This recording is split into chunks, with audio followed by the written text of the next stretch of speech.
नमस्कार, प्रणाम, आदाब। कोविड-19 के प्रादुर्भाव की वजह से आज विद्यार्थी शाला में प्रत्यक्ष अध्ययन अनुभव लेने से वंचित हैं। बृहन्मुंबई महानगर पालिका शिक्षण विभाग ने एक सराहनीय कदम उठाया, जिससे हमारा कोई भी विद्यार्थी शिक्षा से वंचित न रहे। और इस श्रृंखला के अंतर्गत हम अपने विषय के रोचक घटक लेकर, रोचक वीडियोस लेकर आपके सामने उपस्थित रहेंगे।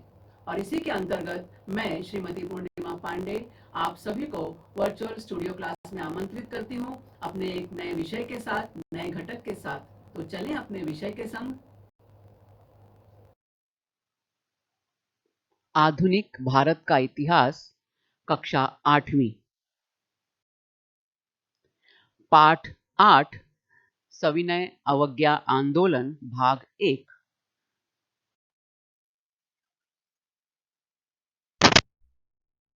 हमारे भारत देश का मानचित्र 1947 15 अगस्त, जब भारत और पाकिस्तान का विभाजन हो गया था।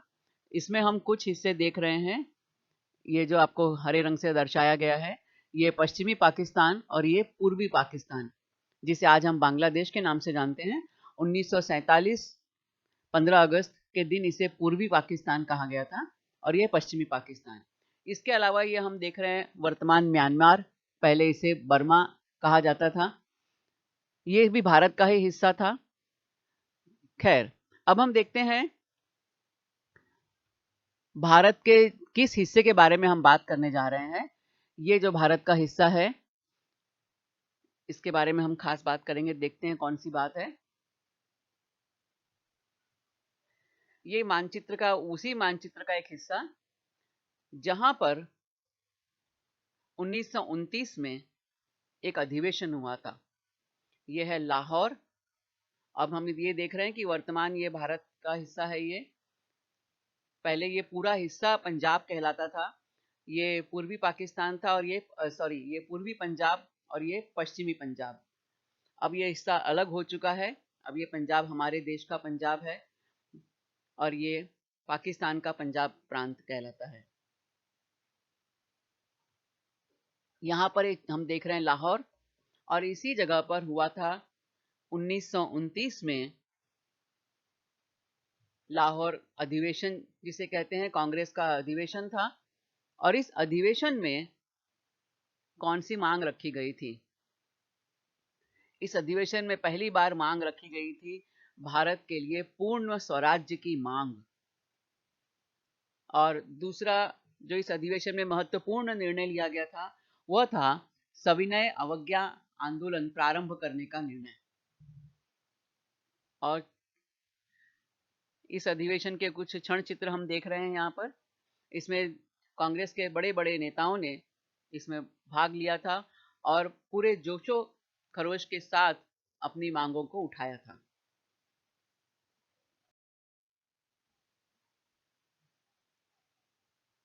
सविनय अवज्ञा आंदोलन की शुरुआत कहाँ से हुई? दांडी मार्च भारत के इतिहास में एक बहुत ही प्रमुख यात्रा है। ये यात्रा कहाँ से शुरू हुई, कहाँ पे खत्म हुई और क्यों शुरू हुई? सविनय अवज्ञा आंदोलन की शुरुआत थी है। इसकी शुरुआत हुई गुजरात राज्य में।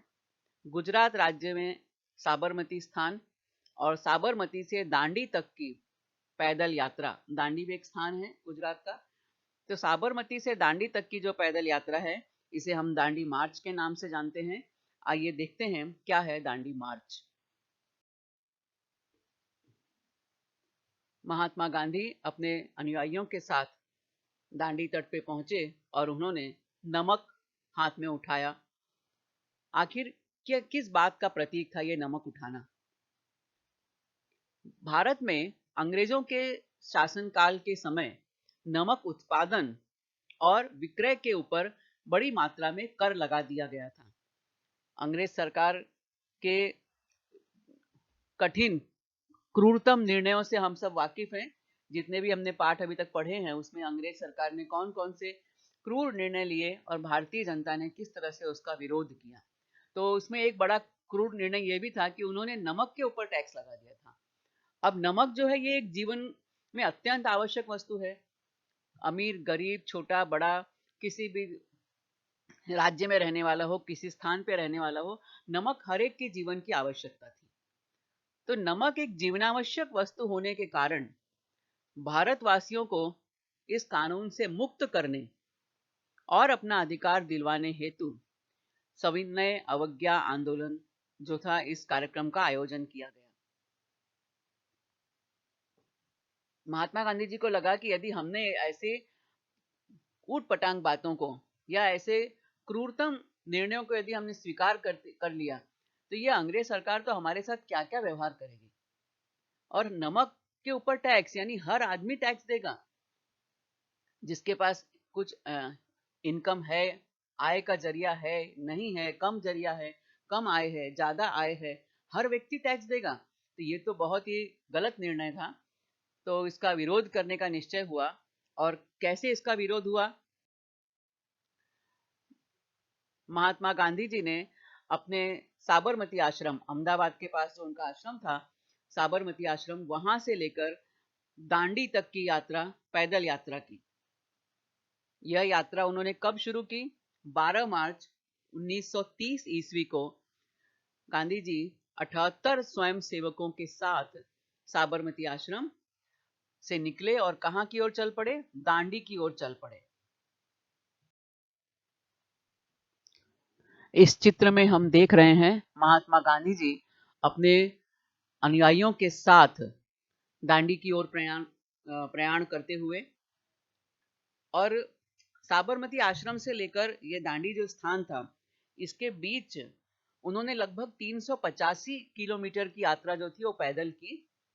और जितने भी गांव रास्ते में पड़े, हर गांव में उन्होंने भाषण दिया और जनता से ये आह्वान किया कि आप लोग निर्भीक होकर हमारे इस आंदोलन में शामिल हो जाइए। जैसा कि हमने पहले पढ़ा है, महात्मा गांधी जी हिंसा में विश्वास नहीं रखते थे। उनका पूरा मानना था कि हम लोग असहयोग के माध्यम से, सत्याग्रह के माध्यम से सत्य का आग्रह करते हुए अपनी बात को हम सरकार के सामने रखेंगे। और इसलिए उन्होंने जनता से कहा कि आप लोगों को डरने की कोई बात नहीं है, हम किसी भी प्रकार की हिंसा का सहारा नहीं लेंगे। और गांधी जी के ऐसे उत्साहपूर्ण, जोशपूर्ण भाषणों से अवज्ञा भंग का संदेश चारों ओर फैलता गया और गांधी जी के साथ लोग जुड़ते गए। गांधी जी अंततः दांडी पहुंच गए। चले थे 12 मार्च को और दांडी पहुंचे वो 5 अप्रैल को। हम देख रहे हैं इस चित्र में यहाँ पर कि गांधी जी अपने अनुयायियों के साथ उन्होंने नमक हाथ में उठाने का उपक्रम किया।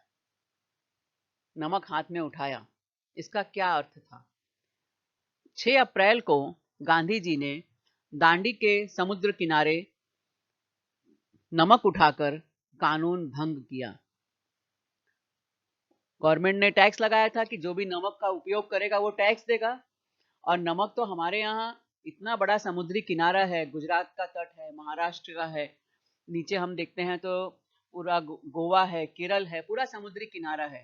पूर्व में हम देखें तो उड़ीसा है, आंध्र प्रदेश, चेन्नई, ये पूरा का पूरा समुद्री किनारा भारत को मिला हुआ है। तो यहाँ तो नमक स्वाभाविक रूप से हमें उपलब्ध होता है।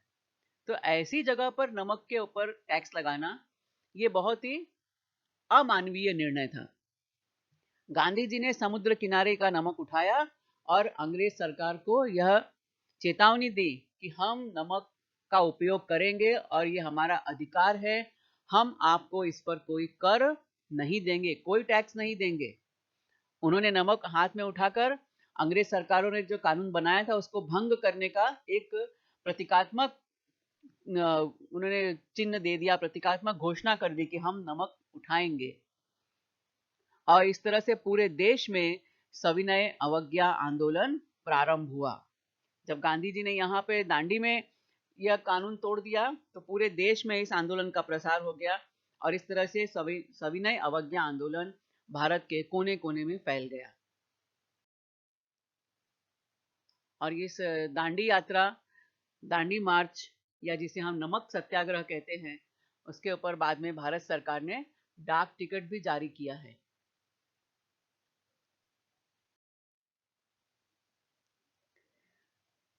दूसरा एक महत्वपूर्ण नाम आता है खां अब्दुल गफ्फार खां, जिन्हें हम सरहदी गांधी के नाम से भी जानते हैं। सरहदी गांधी का मतलब क्या? सरहद मतलब होता है सीमा, बॉर्डर जिसे हम कहते हैं। गांधी तो हम सब जानते हैं गांधी जी का नाम के रूप में। अब ये सरहदी गांधी कौन है? ये हमें लग रहा है ये तो महात्मा गांधी जी नहीं है, तो कौन है ये? ये है खान अब्दुल गफ्फार खान। इन्होंने खुदाए खिदमतगार नामक संगठन की स्थापना की थी और ये गांधी जी के बहुत पक्के अनुयायी थे। गांधी जी के प्रति बहुत निष्ठा थी अब्दुल गफ्फार खान जी की।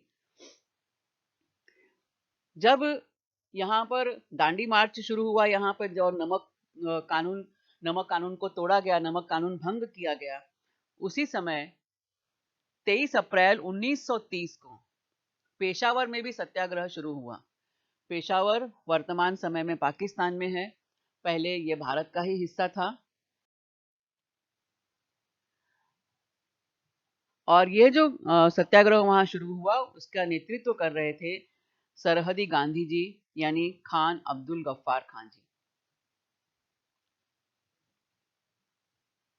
और पेशावर की जनता ने उनका पूरा पूरा साथ दिया, क्योंकि गांधी जी का यह सविनय अवज्ञा आंदोलन, जिसमें हिंसा का कोई सहारा नहीं लिया गया था, यह देश की जनता को भा गया था कि हमें तो कोई खून खराबा करना ही नहीं है और हम अपना विद्रोह जो है वो दर्ज कराएंगे। अब उस समय पर क्या हुआ? अंग्रेज सरकार ने इस विद्रोह को दबाने का प्रयास किया, इस सत्याग्रह को कुचलने का प्रयास किया। उस संदर्भ में चंद्र सिंह ठाकुर, इन्हें भारतीय इतिहास में पेशावर कांड के महानायक के रूप में याद किया जाता है। कौन थे ये चंद्र सिंह ठाकुर जी? आओ जानते हैं कुछ उनके बारे में। चंद्र सिंह ठाकुर जी अंग्रेजों की सेना में थे। प्रथम विश्व युद्ध के समय उन्होंने अंग्रेजों का भरपूर साथ दिया था और कई युद्ध जीतने में उन्होंने अपना लोहा मनवा लिया था। अंग्रेज सरकार भी उनसे बहुत प्रभावित थी। और प्रथम विश्व युद्ध का समय कौन सा है? 1914 से लेकर 1918 तक का समय है, हम सब जानते हैं। तो 1920 के बाद क्या हुआ? जब प्रथम विश्व युद्ध खत्म हुआ तो वो भारत वापस आए।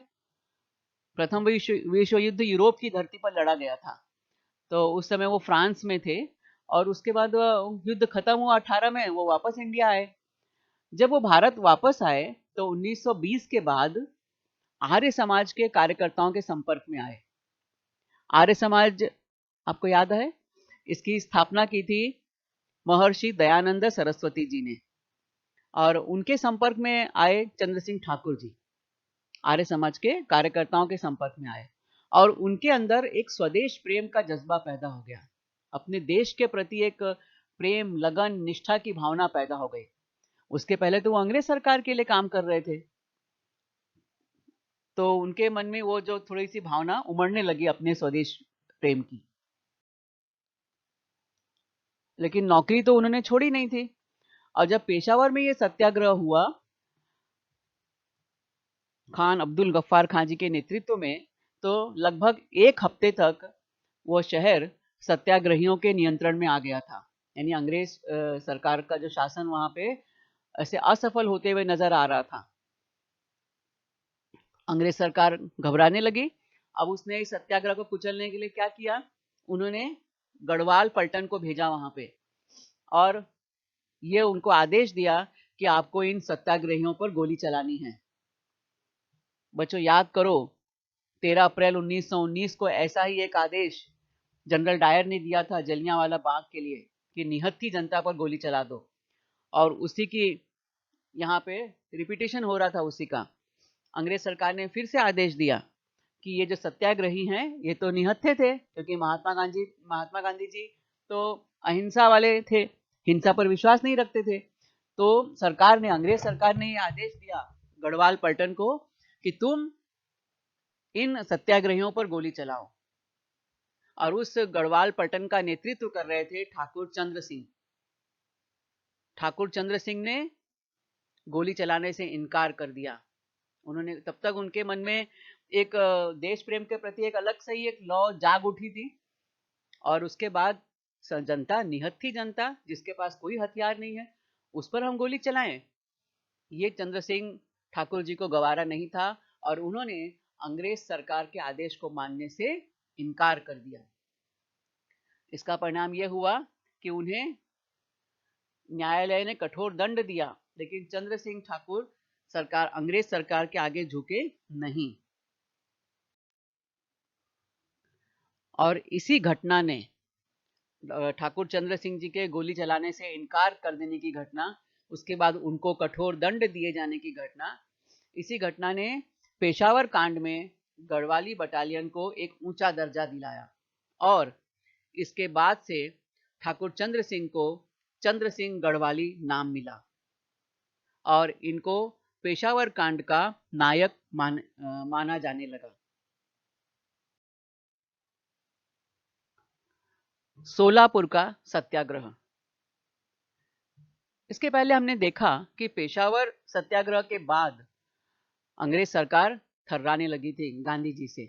अंग्रेज सरकार को लगा कि ये तो महात्मा गांधी का सविनय अवज्ञा आंदोलन पूरे देश में फैलते जा रहा है और इसलिए उन्होंने 4 मई 1930 को गांधी जी को बंदी बना लिया, कैद कर लिया। पूरे देश में दमन नीति शुरू कर दी। दमन नीति मतलब, दमन मतलब क्या? दबाना, जबरदस्ती लाठीचार्ज करो, गोली चलाओ, आंसू गैस छोड़ो, यानी जबरदस्ती किसी बात का दमन करना। तो अंग्रेज सरकार ने इस दमन नीति का सहारा ले लिया, लेकिन गांधी जी को कैद करना और देश में दमन नीति का चक्र चलाना, इसकी चारों तरफ निंदा होने लगी।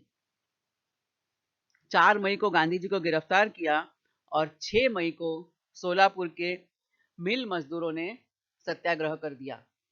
उन्होंने हड़ताल का आयोजन कर दिया और इस अवसर पर सोलापुर में बहुत बड़ा जुलूस निकाला गया। अब जुलूस में तब सत्याग्रही गांधी जी के फॉलोअर्स थे सब, यानी उन्हें किसी भी तरह की हिंसा नहीं करनी थी।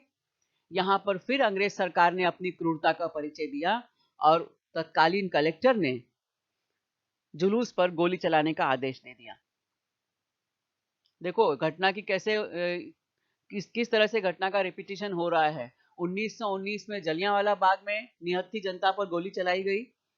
1930 में पेशावर में ठाकुर चंद्र सिंह जी को आदेश दिया कि चला दो जनता पर गोली। यह अलग बात थी कि ठाकुर चंद्र सिंह जी ने उसे माना नहीं। और फिर उसी बात 6 मई 1930 को कलेक्टर ने फिर से जुलूस पर गोली चलाने का आदेश दे दिया। इस बार लेकिन गोली चली और इस गोली चलने के फलस्वरूप शंकर शिवदारे और उनके साथ कई अन्य स्वयंसेवकों की मृत्यु हो गई। आइए जानते हैं सोलापुर के सत्याग्रह में और क्या क्या हुआ। जनता ने पुलिस थानों, रेल स्टेशन, न्यायालयों, म्युनिसिपल इमारतों, सभी जगह पर धावा बोल दिया।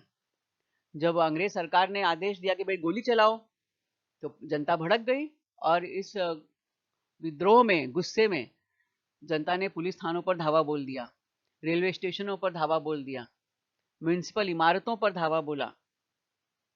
अब अंग्रेज सरकार के सामने कुछ बचा ही नहीं कि हम क्या करें, तो अंग्रेज सरकार ने मार्शल लॉ लागू कर दिया, यानी सैनिकी कानून लागू कर दिया कि जो सेना करेगी वही फाइनल होगा, सेना के कानून को सबको मानना होगा और जबरदस्ती इस आंदोलन को दबाया गया।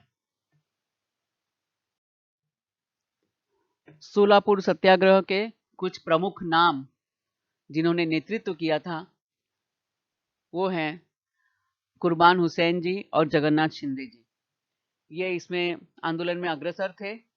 इसके अतिरिक्त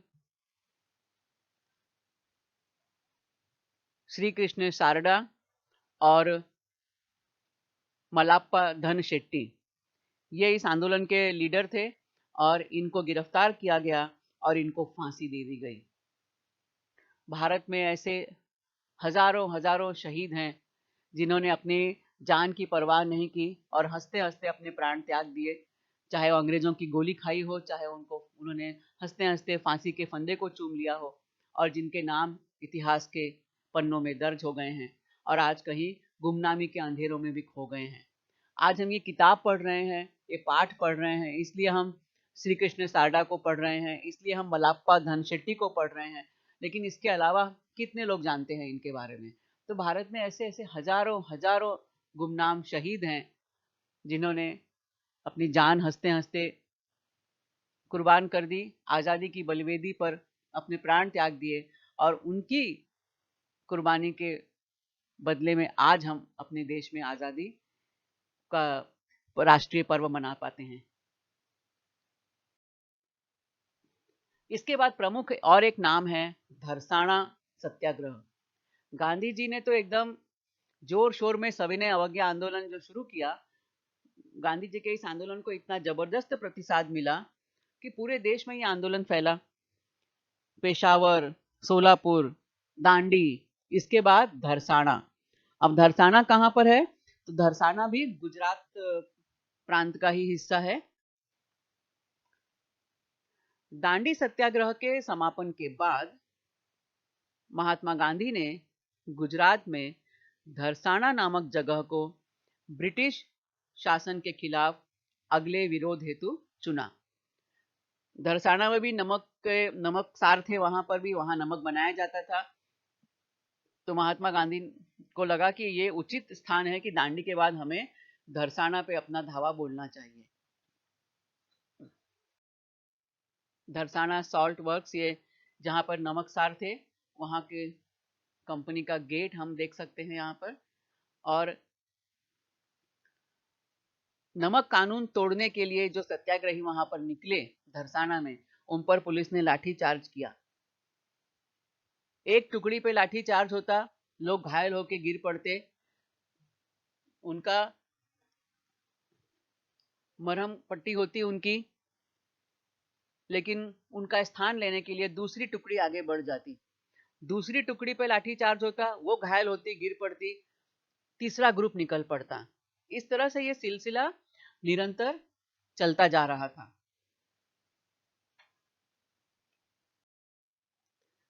धरसाना सत्याग्रह में महिला नेतृत्व उभर कर आया था और इसमें यह नेतृत्व किया था सरोजनी नायडू जी ने।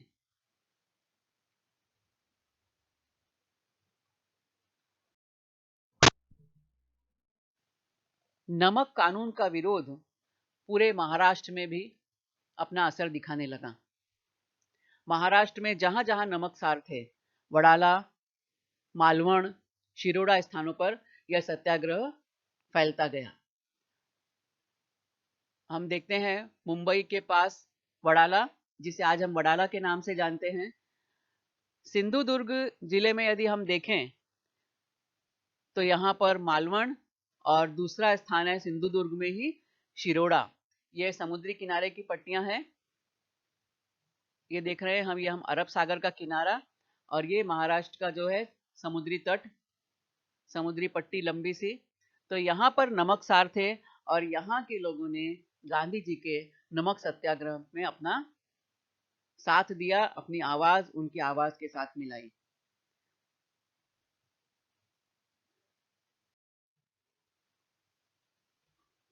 जहां नमकसार नहीं थे, वहां लोगों ने जंगल से संबंधित कानून तोड़ना प्रारंभ किया और आदिवासियों ने बड़ी संख्या में जंगल सत्याग्रह में हिस्सा लिया। अब ऐसा तो नहीं था कि अंग्रेज सरकार केवल नमक पर कर लगा रही थी और लोगों को परेशान कर रही थी, भारतीय जनता को हैरान कर रही थी। वो तो हर हिस्से में रहने वाले भारतीय का दमन कर रही थी। तो जहां जहां नमकसार नहीं थे, वहां के लोगों ने क्या किया, उन्होंने जंगल के लिए जो जबरदस्ती की थी अंग्रेज सरकार ने, उसके खिलाफ वहां के आदिवासियों ने विद्रोह किया, और इस विद्रोह को हम जंगल सत्याग्रह के नाम से जानते हैं। बिलाशी, संगमनेर, कलवण, चिरनेर, पुसद आदि स्थानों पर जंगल सत्याग्रह हुए। हम देखते हैं बिलाशी कहाँ पर है। ये बिलाशी हम देख रहे हैं सोलापुर के पास बिलाशी जगह, यहाँ पर जंगल सत्याग्रह हुआ, यहाँ जंगल भारी मात्रा में थे। इसके बाद हम देखते हैं अहमदनगर का संगमनेर स्थान, नासिक के पास कलवण स्थान, रायगढ़ जिले में चिरनेर स्थान और यवतमाल के पास पुसद। इन जगहों पर जो बड़े बड़े जंगल थे, जिन जंगलों में आदिवासी बड़ी संख्या में रहा करते थे, और इन आदिवासियों ने अपने ऊपर थोपे जा रहे कुछ कानूनों का पुरजोर विरोध किया। महात्मा गांधी जी द्वारा शुरू किया गया नमक सत्याग्रह, जो साबरमती आश्रम से चला था और दांडी मार्च पर खत्म हुआ, लेकिन देखा जाए तो वो वहां पर खत्म नहीं हुआ। वहां से वो पहुंचा चलते चलते पेशावर, पेशावर से वो पहुंचा फिर सोलापुर, सोलापुर से धरसाना। इस तरह से भारत के कोने कोने में वो सत्याग्रह फैल गया, और केवल नमकसार के विरोध में ही नहीं, बल्कि महाराष्ट्र के आदिवासियों ने इस सत्याग्रह में साथ दिया अपने जंगल को बचाने के लिए, और उनका यह सत्याग्रह, उनका यह आंदोलन जंगल सत्याग्रह के नाम से जाना गया। तो इस पाठ में हमने इतने सारे सत्याग्रहों के बारे में जानकारी प्राप्त की। अगले वीडियो में हम बाबू गेनों के बलिदान के बारे में जानेंगे। हम जानेंगे गोलमेज परिषद के बारे में, गांधी इरविन समझौते के बारे में, और सविनय अवज्ञा आंदोलन के दूसरे चरण के बारे में। ठीक है, यह वीडियो देखा, सुना और समझा। मुझे पूरा विश्वास है कि यह वीडियो आपको पसंद आया है। इसे अधिकाधिक देखें, लाइक करें, सब्सक्राइब करें, अपने साथियों के साथ शेयर भी करें। आपके सुझाव और आपके कमेंट्स नीचे कमेंट्स बॉक्स में अपेक्षित हैं। कृपया हमें इनसे जरूर अवगत कराएं। तो मिलते हैं अगले वीडियो में किसी नए विषय के साथ, किसी नए घटक के साथ। तब तक धन्यवाद।